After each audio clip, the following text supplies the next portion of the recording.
안녕하세요. 한류와 언어 2주차, 한류와 언어 2주 1차시 영상 강의입니다. 잘 지냈나요? 좀 어색하고 낯선 그런 수업 분위기에 선생님이나 여러분이나 어느 정도 적응하였기를 바랍니다. 오늘은 지난번에 그 나눠줬던 첫 번째 PPT에 9초까지 이제 공부를 하면서 한류의 정의라든지 또 뭐 아주 피상적인 한류에 대해서 조금 알아보고 또 과목의 성격이 언어이기 때문에 또 언어와 문화의 관계에 대해서 어느 정도 피상적으로 개강 첫 주에 개괄적인 수업을 좀 하게 되었어요. 오늘도 이어서 지난번 첫 번째 PPT의 10쪽부터 이제 그 강의를 진행해 보도록 하겠습니다. 그래서 오늘 수업 시간에는 일단 한국어의 위상이라는 그런 주제와 관련되는 강의를 하게 됩니다. 이제 한류라는 말을 우리가 지난주에 공부해 본 바로는 우리 스스로 붙인 것도 아니고 역수입해서 이제 외국에서 대만이 되었던 중국이 되었던 사용하게 되면서 이제 우리가 이제 사용하게 되고 전 세계적으로 이제 코리안 웨이브 이제 여러 가지 그래서 그 코리안 웨이브에서 따서 K를 붙여서 K-팝, K-무비, K-드라마, K-뷰티, K-푸드 이런 용어를 붙이게 되었죠. 오늘 아침 신문인가 기사를 봤더니 딸기가 그렇게 동남아시아나 이런 쪽에서 유행해서 K푸드다 이런 얘기가 나왔는데 우리가 지난 시간에 한류의 정의를 어느 범위까지 할 것이냐 그 얘기도 사실 그런 것들도 정말 딸기도 한류의 하나냐 드라이브스루도 한류의 하나냐 이런 코로나 이런 것들도 한번 생각을 해볼 만한 이제 토론의 주제가 이제 우리가 대면 강의가 되었을 때 한번 생각해 볼 만한 그런 주제가 아닌가 싶었어요. 자, 어쨌든 우리의 관심은 한류와 언어이기 때문에 이제 당연히 언어의 문제가 그리고 한국어의 문제에 대해서 조금 관심을 갖게 됩니다. 한국어라고 하는 언어는 사용 인구수 여러분들 이제 두 번째 그 파워포인트 자료를 미리 본 사람들은 알겠지만 꽤 그 사용 인구 이제 말하자면 그 모국어로 사용하는 사람들을 중심으로 아무래도 계산을 하게 되죠. 꽤 이제 그 인구수의 비례를 하면 세계 한 10위권에서 20위권 사이를 왔다 갔다 하는 그런 이제 언어라고 할 수가 있어요. 그거를 이제 잠깐 두 번째 그 파워포인트 자료에서 다시 한번 살펴보도록 하고 일단은 첫 번째 파워포인트 자료 10쪽에서 여러분들한테 이제 보여주려고 했던 것은 뭐냐면 일종의 맛보기인데요. 우리가 좋건 싫건 최고의 세계의 그 파워를 자랑하는 천조국 네. 국방비를 1,000조나 쓴다고 해서 천조국이라고 했는데 이번에 코로나 사태를 보니까 돈 푸는 수준이 아예 기본적으로 천조더군요. 어쨌든 미국이라고 하는 나라가 어떤 특히 이제 대중문화에 있어서는 그 모두 원료라고 할 만한 그런 곳이었는데 왜 유난히 최근 들어서 여러 가지 상을 주면서 아카데미 상이 됐던 빌보드가 되었던 이렇게 한국의 정확하게 말하면 대중문화죠. 대중문화에 열광하고 있는가. 네, 일단 그리고 중요한 것은 뭐냐면 이들 대중문화는 한국어를 베이스로 하고 있는데 이게 어찌된 일인가. 그래서 일단 미국의 경우를 한번 여러분들이 이제 일종의 호기심거리라고 할 수는 하지만 2019년의 그 자료에 의하면 한국어 수강이 95%가 증가를 했어요. 여러분도 알다시피 한국 사람들에게 외국어 학습 그리고 외국어 교육이라고 하는 것은 정말 뗄 수 없는 그런 심각한 문제죠. 여러분 요번에 지금 토익 시험이 계속 연기되고 이런 것들도 취업을 앞두고 고민되잖아요. 근데 놀랍게도 미국의 학생들은 날이 갈수록 외국어를 안 배워요. 놀랍죠? 네, 영어의 파워죠. 영어의 파워예요. 그래서 세계에서 이제 대학이 가장 많은 나라가 이제 미국이에요. 그래서 2019년을 기준으로 미국에는 자그마치 5,300여 개의 대학이 있고 대학생 수가 2천만 명에 달한다고 합니다. 엄청나지요? 네, 엄청납니다. 호주의 인구만큼이 되는 거예요. 미국의 대학생들을 모아놓으면 국가가 하나 만들어지는 거죠. 이게 대학 교육을 받는 사람들이 굉장히 많은데 그럼에도 불구하고 외국어를 배우는 학생들의 비중은 10%도 안 돼요. 사실 외국어라고 하는 거는 왜 배워요? 외국어를 여러분들이 어떤 특정의 외국어를 토익 공부를 하거나 토플 공부를 하거나 뭐 탭스가 됐던 무슨 공부를 할 때 나 이 언어가 너무 좋아, 너무 사랑스러워 라고 선택하는 경우보다는 뭔가 이걸 배워두면 나의 취업에, 나의 진로에, 나의 미래에 도움이 될 것이다 라는 생각으로 뭐 다른 나라의 경우는 차치하고라도 한국의 학생들이나 한국 사람들은 대부분 그렇잖아.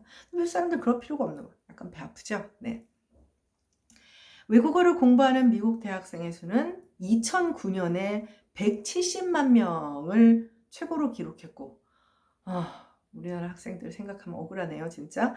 이후 지속적으로 감소해 2016년에는 140만 명.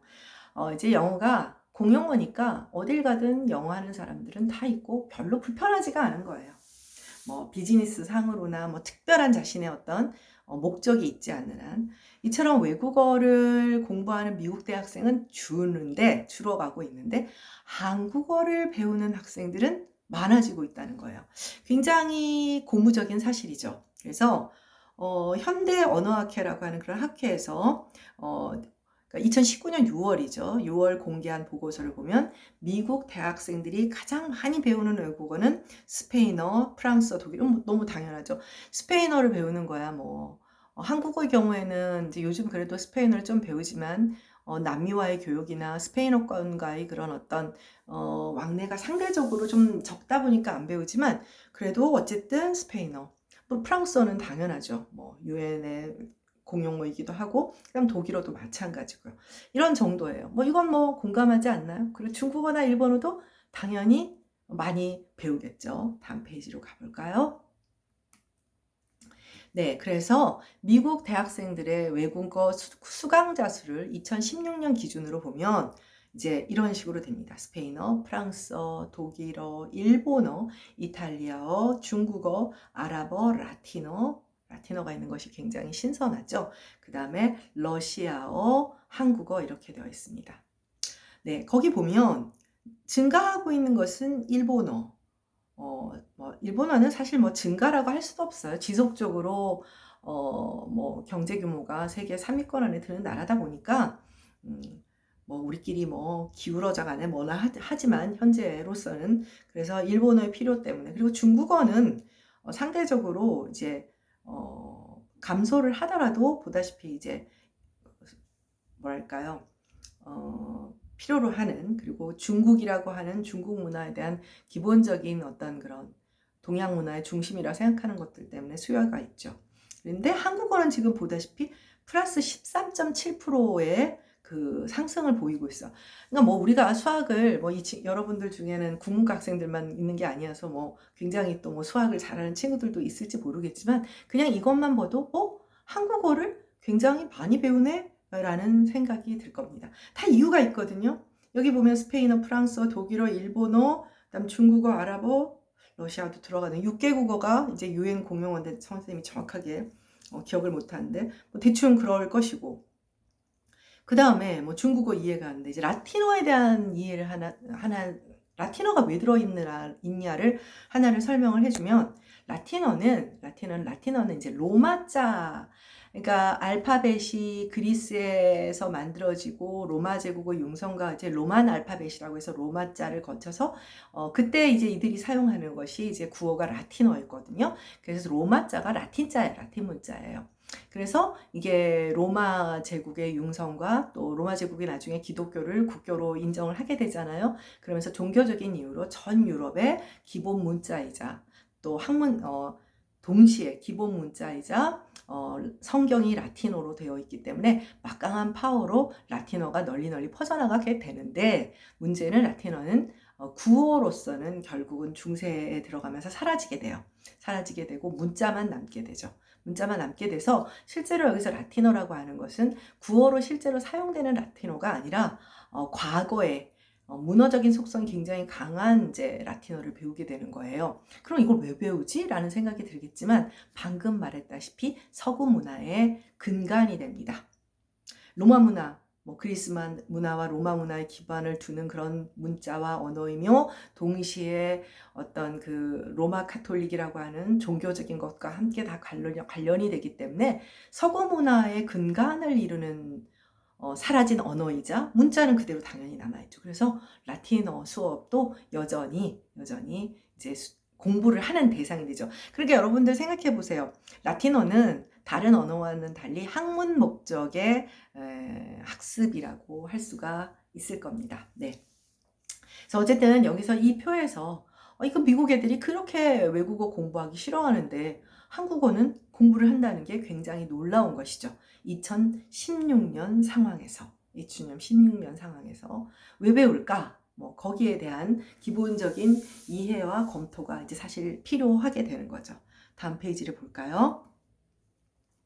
네, 그래서 이제 여기에 방금 말했다시피 현대 언어학회에서는 3년 또는 4년 간격으로 미국 대학의 언어 강좌 수강 통계를 이렇게 내봤더니 현대 그 2006년에 7,146명이었는데 이렇게 만 몇 명이나 증가해서 증가율로 따지면 95%다. 물론 이제 여러분들이 보기에 뭐 수적으로 몇 명 안 되는데라고 했지만 아까도 말했다시피 외국어를 배우는 인구가 140만 명밖에 안 돼요. 그리고 스페인어 같은 경우는 여러분도 알다시피 히스패닉이라고 해서 남미 사람들이 실제로 뭐 여러분 그 미국의 그 어떤 그 인구 구성에서 굉장히 중요한 뭐 구성을 하게 되잖아요. 뭐 한류 얘기가 나왔으면 빌보드, 라틴 빌보드가 따로 있고 그렇기 때문에 사실 이제 수요가 전혀 다른 거예요. 스페인어를 배우는 사람들의 입장과 한국어를 배우는 사람들의 입장은 굉장히 다르다는 것을 이제 알 수가 있는 거죠. 뭔가 필요한 거예요. 한국어를 배울 만한 필요가 있다라고 느끼게 된 거죠. 다음 페이지를 보도록 하겠습니다.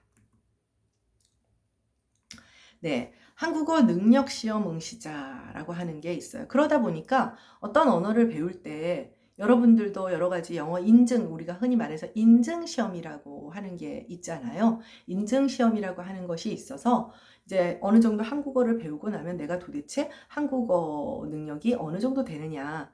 근데 정말 나 한국어가 너무 좋아. 나 혼자 드라마 보는데 도움이 되는 정도로 할 거야. 뭐 케이팝의 가사를 내가 조금 더 잘 이해하는 정도로만 사용할 거야 라고 하면 굳이 이렇게 한국어 인증 시험을 볼 필요가 없겠지만 사실 기왕 언어를 배우면 인증 시험을 보고 그게 자격증을 갖게 되고 그러면 여러 가지 이제 자신의 진로나 취업에 도움이 되잖아요. 그러다 보니까 이제 한국어 능력 시험을 응시하는 사람들이 굉장히 많아요.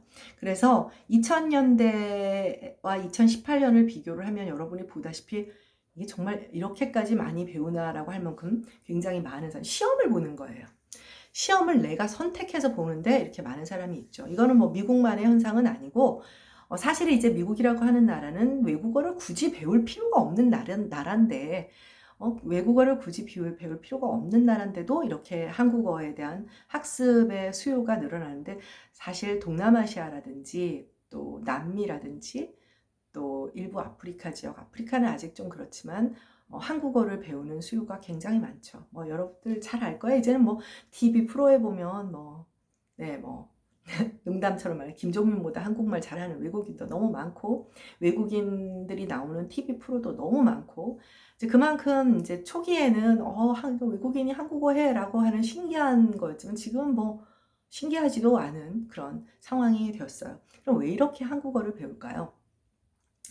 동남아시아 같은 경우는 한국어 급수 시험이 있거나 있으면 일단 취업이 글로벌 대기업이라고 할 수 있는 삼성이나 LG에 취업하기도 좋고 또 단지 그렇지 않더라도 한국에 와서 취업을 하게 되면 기본적으로 환율의 차이가 있으니까 여기서 100만 원 버는 게 가면 뭐 몇 배의 그 나라에서는 엄청난 월급이 되니까 뭐 나쁜 측면에서는 불법 취업도 있긴 하지만 어쨌든 유익한 것이죠. 경제적으로 여러 가지로 유익하고 도움이 되니까 한국어 인증 시험을 보는 외국인의 수요는 굉장히 많이 늘어나게 되었어요. 그래서 이게 이제 그 영어 사용, 특히 재미있는 것은, 이 표에서 재미있는 것은 보다시피 단순한 그 한국어 능력 시험자들이 아니라 영어 사용자들, 그러니까 영어를 거의 모국어로 사용하는 사람들 가운데 6번째로 인기 있는 외국어로 올라섰다는 거예요. 왜 자꾸 영어를 강조하느냐? 조금 전에 말했다시피 동남아시아라든지 이런 지역의 사람들은 상대적으로 경제력이나 국력이 우리보다 못하기 때문에, 마치 과거에 우리가 영어나 프랑스어나 독일어를 공부했을 때 뭔가 이익이 있다. 저 사람 프랑스어 잘해. 그것만으로도 취업이 되던 그런 시절이 있었단 말이에요. 그러니까 이 사람들도 한국어를 배워서 이제 어떤 그 뭐랄까요, 도움을 받고자 하는 건데, 사실 영어권에서는 왜 이러느냐라는 거죠. 왜? 특히 뭐 미국이라든지 영국이라든지 뭐 호주라든지, 특히 이제 영어를 사용하는 이런 지역에서 한국어 수요자가 늘어나는 것은 조금 다른 측면이라고 생각을 할 수가 있어요. 물론 근본적으로 우리나라의 국력과 경제력이 뒷받침하는 부분인 것은 이제 확실하지만, 어쨌든 왜 이렇게 되냐. 지금 이제 우리가 한류와 언어를 얘기할 때는 단순하게 우리가 한국어 교육에서 말하는 한국어 교육, 한국어 사용자, 이것만 얘기를 하려고 하는 것이 아니라 문화와 관련되는 거잖아요. 그래서 이런 우리보다 어쨌든 문화적인 헤게모니를 가지고 있는 영어권 사용자들이 한국어를 많이 배우게 되었다, 많이 배우려고 하는 욕구가 생겼다라고 하는 것은 이제 큰 의미가 있다고 할 수가 있어요. PPT에서는 설명을 안 했는데, 그러면 이제 과거에는 한국어를 배우려고 하는 수요가 없었느냐? 분명히 있었죠. 분명히 있었어요. 한국어를 글쎄요, 이제 뭐 국어 학사적인 얘기를 너무 길게 할 필요 없고 간단히만 얘기를 한다면, 한국어를 가장 처음 배우려고 했던 사람들은 뭐 이제 조선시대 역관들이나 뭐 통역관들 이런 사람들 빼고, 이제 우리가 이제 서양 선교사들이 들어오게 돼요. 서양 선교사들이 들어와서 서양 선교사들이 이제 선교를 하려고 하면 기본적으로 이제 경전을 번역하는 것이 필요하잖아요. 그래서 19세기 말 20세기 초에 서구의 많은 선교사들, 뭐 전 세계에서 왔죠. 뭐 프랑스 선교사도 있고 미국 선교사도 있고 러시아 선교사도 있고 와서 각각 뭐 영국의 성공회를 전파하건, 뭐 그리스 정교를 전파하건, 로마 카톨릭을 전파하건, 아니면 뭐 프로테스탄트의 뭐 개신교를 전파를 하건, 어쨌든 그들이 나름대로 종교를 전파하기 위해서 성경을 한글로 번역하는 과정들이 나오게 돼요. 번역하는 과정을 갖게 되다 보니 이제 자연스럽게 이제 한국어도 배우게 되는 거죠. 그래서 그 훈민정음이 15세기에 창제가 되잖아요. 근데 훈민정음 창제 직후에는 주로 불경과 관련되는, 여러분들도 알고 있는 월인 청강지곡, 월인 석보, 석보상절들이 굉장히 많이 나오죠. 불경 원해들이에요. 불교밖에 없으니까요. 근데 19세기 말 20세기의 자료들은 사실 이제 중고등학교 교과서에서는 쉽게 접할 수가 없지만, 이제 성경을 번역한 그런 선교사들의 그런 자료들이 굉장히 많습니다. 그래서 개화기에 한국어 연구하면 이들 선교사들의, 외국인 선교사들의 한국어 연구가 굉장히 큰 역할을 하고 있죠. 하나 여러분들 혹시 재미있는, 지금은 훈민정음 창제의 원리가 뭐 발음기관의 상형이다 뭐 이런 거 모르는 사람들은 없어요. 그런데 혹시 세종의 위인전이나 이런 걸 혹시 만화로 봤을 때 세종이 이렇게 문창호지, 한옥의 문창호지를 이렇게 보면서, 문창호지는 이렇게 격자문이잖아요. 그 안에 기역도 있고 니은도 있고 디귿도 있고 리을도 있고 미음도 있고 비읍도 있고 다 있어요. 격자창이니까요. 한글은 기본적으로 기하학적인 디자인이기 때문에 그럴 수밖에 없는데, 근데 이제 혹시 그런 만화에 보면 세종이 그걸 보고 아이디어를 얻었어, 그러고 뭐 문자를 만든 그런 만화에 나오는 그런 이야기들을 혹시 접해본 친구들이 있을지 모르겠어요. 그게 에카르트 가설이라는 거예요. 에카르트라는 사람은 독일의 선교사였거든요. 이 사람이 한글이 세종이 문창호의 그런 기하학적인 디자인을 보고 아이디어를 얻어서 만들었다, 그런 주장을 했어요. 1930년 이전에 그런 주장을 했죠. 무슨 얘기를 하냐면 여러분들이 잘 알고 있는 바른기간 상형이다 뭐 이런 것들은 훈민정음 해례본이라고 해서 훈민정음의 창제 과정을 설명한 한문으로 설명한 우리한테는 웃긴 일이지만 옛날 사람들한테는 한문이 더 익숙한 문자였으니까 한문으로 설명한 책이 있었어요. 한문으로 설명한 책에서 이제 바른기간을 상영했다, 몸은 천지인을 상영했다 이런 얘기를 다 했는데 사실은 그 책이 오랜 동안 몇백 년 동안 사라졌어요. 보이지를 않았어요. 왜냐하면 한글은 공용 문자로 채택되지 않고 연산군조 이후 이제 홀대를 받다 보니 여전히 공용 문자는 한자와 그리고 그걸로 쓰여진 한문이라는 중국 문어를 그대로 사용하고 있으니까 어디를 갔는지 그 설명서가 없는 거예요. 설명서가 없는데 이제 실학 시대가 오고 18세기, 19세기 그 다음에 현대적인 문물과 사고를 가진 이제 실학자들과 또 그 다음에 이제 선교사들이 또 너무 대단한 문자야. 너무 신기한 문자야. 이거 어떻게 만들었지? 훈민정음은 어디에서 비롯된 걸까? 왜? 설명서가 없으니까. 설명서가 없으니까. 그런 것들에 대한 나름대로 어떤 가설들을 막 제시해요. 가설들 뭐 몽고 문자에서 비롯됐다.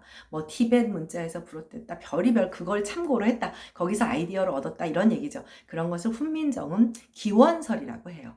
설명서가 없으니까. 그 중에 한 사람이 에카르트의 문창호지 기원설이에요. 문창호지를 보고 세종이 어느 날 이렇게 공부하는 거 좋아하는 사람이니까 우와 반짝반짝 맞아 이렇게 만들었다는 것이 이제 에카르트라고 하는 선교사가 제안한 가설인데 그런 가설을 가장 이제 이런 얘기가 만화로 읽는 미인전에 나온 게 이해하기도 쉽고 재밌잖아요. 그림으로 그리면 재밌고. 근데 1940년에 1940년이다. 40년 이렇게 혀가 꼬이네. 1940년 안동에서 훈민정음 해례본이 발견이 됐어요. 훈민정음 해례본이 발견이 되어서 그걸 봤더니 자음자는 바른기간을 상영을 하고 모음자는 천지인 삼재를 상영했다 이런 얘기가 나오면서 그 이전에 있었던 실학자들이나 선교사들이 관심을 가졌던 훈민정음의 기원에 대한 얘기는 그야말로 이제 옛날 얘기로 이제 들어가 버렸죠. 네. 얘기가 조금 다른 데로 빠지긴 했습니다만은 어찌되었건 간에 초기에 한국어를 배웠던 사람들은 주로 이러한 사람들이에요. 한국이란 나라가 또 한국이란 나라의 언어나 문자가 큰 어떤 경제적인 이득이나 뭐 국익과 관련이 있다고 접근을 한 것은 아니고 순수한 어찌 보면 선교사들은 순수한 목적이잖아요. 순수한 목적으로 한국어와 한글에 대한 그런 연구와 관심을 가지게 되어서 많은 사전들도 만들어내요. 뭐 러시아 로한 사전이다. 로한 사전은 뭐냐면 로서아가 러시아거든요. 뭐 러시아와 한국어 사전. 지금의 영한 사전, 뭐 불안 사전 이런 것들의 근간을 만들어주는 그런 역할들을 선교사들이 했습니다. 선교사들이 했어요. 네, 초기에는 이랬고요. 그 다음에 해방이 되고 6.25를 겪고 사실 나라가 아닌 상황이었죠. 그야말로 세계 최빈국, 정말 끝에서 5손가락에 드는 전쟁을 겪었는데 뭐가 있겠어요. 너무너무 가난하고 못 사는 그런 나라예요. 그런 나라에 이제 여러분도 알다시피 미군이 이제 말하자면 북쪽의 뭐 신탁 통치로부터 비롯되긴 했지만 북쪽은 러시아와 중국의 어떤 그런 간섭하에 들어가고 남쪽은 여러분도 알다시피 미국의 지금까지도 절대적인 영향력 아래 들어가 있게 됩니다. 그러면서 1960년대에 이제 우리도 요즘은 봉사를 많이 하러 나가잖아요. 그래서 뭐 미국뿐 아니라 북미 지역과 이제 뭐 유럽 지역에 이제 그 봉사단원들이 물론 그 시절에도 주로 종교적인 교회나 이런 종교적으로 목적으로 들어온 사람들도 많지만 그런 사람들도 들어오고 이러면서 한국에 왔거나 한국에 대해서 조금씩 관심을 갖게 돼요. 관심을 갖게 되는데 한국어에 대한 관심은 유감스러운 건 아니죠. 구어인 한국어에 대한 관심이 우선이 아니라 문자에 대한 한글에 대한 관심이 사실은 더 지대했어요. 그래서 이제 이 수업은 뭐 그 한글에 대한 얘기도 뭐 간단히 좀 할 기회는 있겠지만 주로 이제 그 1960년대, 70년대 이제 서구의 학자들이, 미국이나 유럽의 학자들이 한글을 보고 깜짝 놀라는 거예요. 라이팅 시스템이라고 하지, 문자론을 그런 연구하는 학자들이 깜짝 놀라는 거예요. 아니 이렇게 못 살고, 실제로 그렇게 써요. 나중에 이제 보여줄 기회가 있을 텐데, 한국이라고 하는 그 영어 번역을 그대로 전해주면 as you far far east, 극동에 있는 저 멀고 먼 나라에 허미트 킹덤, 은둔의 나라가 있다. 은둔의 나라가 있는데 이 나라에는 문자가 너무나 대단한 놀라운, 언어학자에게 감동을 주는 문자가 있다. 근데 그런 평가를 내린 게 언제냐면 1960년대예요. 그러니까 이 사람들 입장에서는 뭐지? 이렇게 못 사는 나라가 이렇게 좋은 문자가? 라고 해서 음소 문자보다 더 발달한 단계의 자질 문자라고 이제 그 문자의 분류 체계도에서 설정하기까지도 합니다. 그러니까 너무 딜레마인 거예요.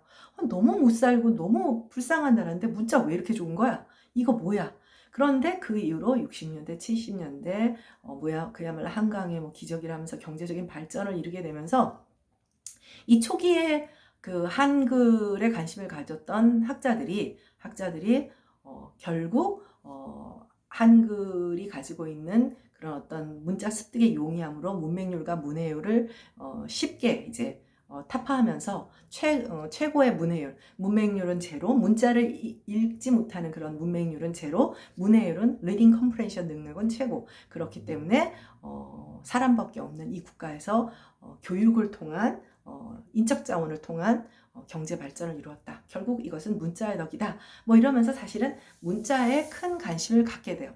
그래서 이들 학자들은 뭐냐면 여러분들 생각과는 달리 이 60년대, 70년대, 80년대까지 우리나라 그렇게 적석 잘 살지 못하던 시절에 서구의 초기에 한국어에 관심을 가졌던 이 초기 학자들은 여러분들보다 훨씬 한글이나 이런 것에 대한 자부심이 커요.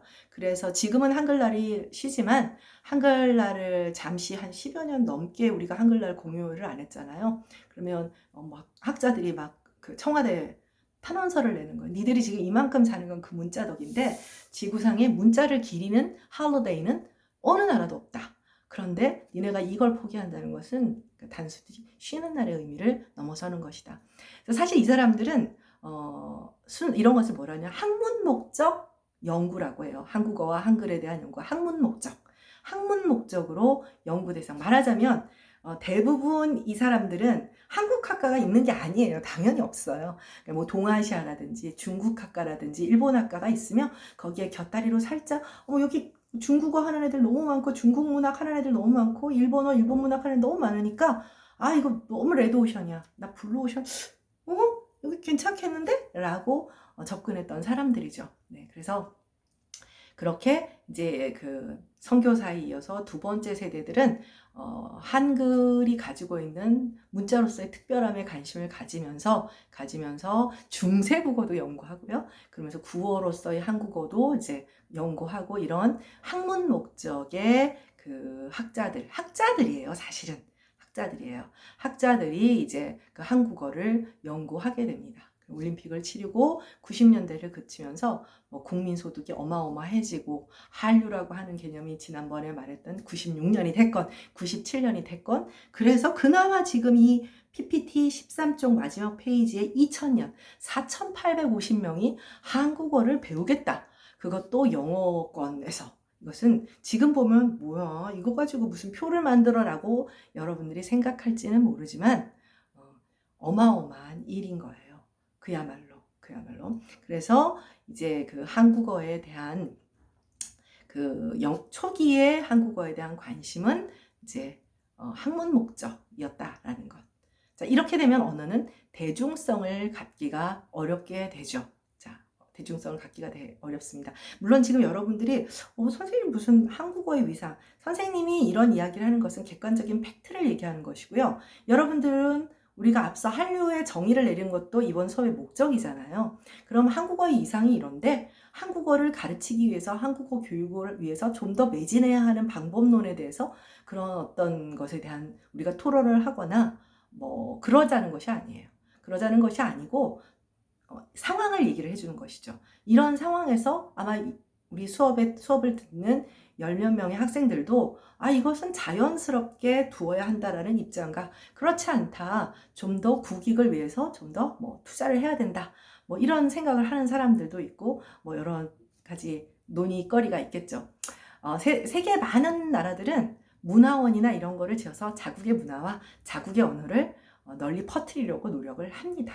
우리나라에도 여러분들이 혹시 독일 문화원이나 프랑스 문화원 뭐 그런 쪽 전공을 하는 친구들은 아마 알 텐데 거기 가서 7, 80년대, 뭐 60년대는 물론이고요. 70년대에 잘 접할 수 없던 프랑스 영화나 독일 영화 또 독일어, 프랑스어를 배우는 그런 기회를 갖기도 했어요. 역으로 중국이나 일본도 문화원에 굉장히 많은 투자를 하죠. 파리 에펠탑 옆에 선생님이 2006년인가 파리에 놀러를 갔는데 에펠탑 옆에 일본 문화원은 있죠. 네.